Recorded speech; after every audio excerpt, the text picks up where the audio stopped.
नमस्कार शेतकरी मित्रांनो, माझं नाव निखिल नरवरे. माझं एज्युकेशन झालं आहे BSc ॲग्रिकल्चर MBA. आज मी तुम्हाला महाराष्ट्रातील सर्वात जास्त उत्पादन देणाऱ्या व चांगल्या क्वालिटी उत्पादन येणाऱ्या तैवान पिंक या पेरूच्या लागवडीबद्दल माहिती देणार आहोत. सुरुवातीला आपण जमिनीपासून बघूया. तर तैवान पिंकची लागवड करण्यासाठी तुम्हाला हलकी मुरमाड अशी जमीन निवडा. त्याच्यामध्ये चुनखडयुक्त जमीन अशी शेतकऱ्यांनी निवडू नये. चुनखडयुक्त जमिनीमध्ये लागवड करू नये शेतकऱ्यांनी. मुरमाड मारण असेल तरी ती जमीन अशी योग्य राहते. त्याच्यानंतर तुम्ही लागवड करताना हाय डेन्सिटी म्हणजे इस्रायल पद्धतीने लागवड करा. कमी क्षेत्रावरती जर तुम्ही लागवड करत असाल तर तुम्ही 8x5 या अंतरावरती लागवड करा. 8x5 वरती केलं तर तुम्ही 1 एकरामध्ये 1300 रोपं बसतात. त्याच्यामध्ये तुम्ही 10x5 वरती लागवड केली तर एकरी 900 रोपं बसतात. 9x5 वरती केलं तर एकरी 1000 रोपं बसतात. तर साधारणतः शेतकऱ्यांनी इस्रायल पद्धतीने जर लागवड केली तर ऑन एन ॲव्हरेज तुमचे 1000 रोपं बसतात.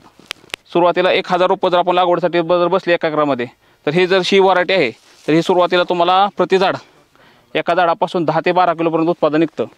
तुम्हाला 10 ते 12 किलो जर उत्पादन निघालं तर आपली रोपाची संख्या जर 1000 असेल तर तुम्हाला जवळजवळ 1 एकरामधून 10 ते 12 टनापर्यंत उत्पादन मिळू शकतं. एवढी जबरदस्त उत्पादन देणारी अशी व्हरायटी आहे.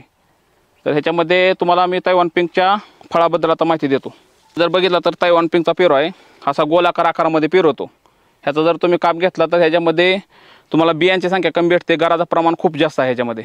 ह्याच्यातून आज फिक्कट असा गुलाबी कलर येतो. हा चवीला खूप जबरदस्त म्हणजे खूप चांगली अशी चव आहे. ही शेतकरी म्हणजे चव चांगली असल्यामुळे ह्याला डिमांड खूप आहे. ह्याला 8 ते 10 दिवसाची टिकवण क्षमता आहे. त्यामुळे देशाच्या कानाकोपऱ्यात तुम्हाला प्रत्येक बाहेरच्या राज्यामध्ये ह्याला डिमांड आहे. बाहेर संपूर्ण आपल्या देशामध्ये ह्या पेरूला भरपूर प्रमाणात मागणी वाढली आहे. त्यामुळे ह्याचे रेट साधारणपणे कमीत कमी 40 रुपयेपासून 80 रुपयेपर्यंत ह्याला रेट आहेत मार्केटमध्ये. म्हणजे चांगल्या ह्याची किपिंग क्वालिटी चांगली असल्यामुळे ह्याला बाहेरच्या राज्यात डिमांड खूप वाढलेली आहे.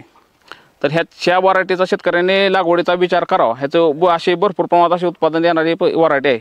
आता तुम्हाला शेतकरी मित्रांनो फॉर्मबद्दल माहिती सांगतो. हा असा फॉर्म येतो. ह्याच्यावरती अशी प्लॅस्टिकची बॅग येते. हा फॉर्म बसवल्यानंतर ह्याची क्वालिटी खूप चांगल्या पद्धतीची होते. तर ह्या फॉर्म जर आपण बसवला ह्याला बॅग जर बसवली तर ह्याला सनबर्न होत नाही सगळ्यात महत्त्वाचा. दुसरी गोष्ट म्हणजे ह्याला फळमाशी लागत नाही. हा फॉर्म जर बसला हा साधारणतः तुमचा 3 ते 3.5 महिन्यामध्ये फॉर्म बसतो. म्हणजे तुम्ही जर फवारणीचा जर विचार केला तर 3 ते 3.5 महिन्यामध्ये तुमचे 7 ते 8 फवारण्या होतात. म्हणजे एकदम कमी फवारण्यामध्ये येणार हे पीक आहे. तुम्हाला फवारणीचा खर्चसुद्धा ह्याच्यातून खूप कमी आहे. 7-8 फवारण्यामध्ये हे पीक येतं. हा फॉर्म बसल्यानंतर ह्याची क्वालिटी खूप चांगल्या पद्धतीची वाढते. तर ह्याला कलर वगैरे आतून चांगला येतो. ह्याची साईज वगैरे चांगली राहते. ग्लेझिंग चांगलं राहतं. त्यामुळे ह्या फॉर्मचा वापर शेतकऱ्यांनी करावा. ह्याच्यामध्ये तुम्हाला खत व्यवस्थापनाबद्दल माहिती देतो. सर्वात महत्त्वाचं म्हणजे शेतकऱ्यांनी जे कच्चं शेणखत वापरतात घरी सहजपणे उपलब्ध होणार शेतकऱ्यांनी तर कच्चं शेणखत शेतकऱ्यांनी वापरू नये. आपल्याकडे जे शेणखत उपलब्ध आहे आपल्याला कारखान्याकडून आपल्याला कंपोस्ट भेटतं. तर 1 ट्रॉली कंपोस्ट त्याच्यामध्ये 7 ते 8 ट्रॉली तुम्ही एक शेणखत मिक्स करून घ्यायचं. ते प्रत्येक 2 महिन्याला ते परत मिक्स करायचं. असं ते 7 ते 8 महिने तुम्ही कुजवत ठेवायचं. असं कुजवलेलं जर शेणखत तुम्ही वापरलं तर ह्याला निमॅटोडचा प्रादुर्भाव होत नाही. ह्याला मुख्य म्हणजे निमॅटोडचा प्रादुर्भाव झाल्यामुळे ह्याला सेटिंग कमी होते, परत उत्पादन कमी येतं आहे. त्यामुळे निमॅटोडचा प्रादुर्भाव व्हायचा जर नसेल झाडांना तर तुम्ही कच्चं शेणखत वापरायचं बंद करा.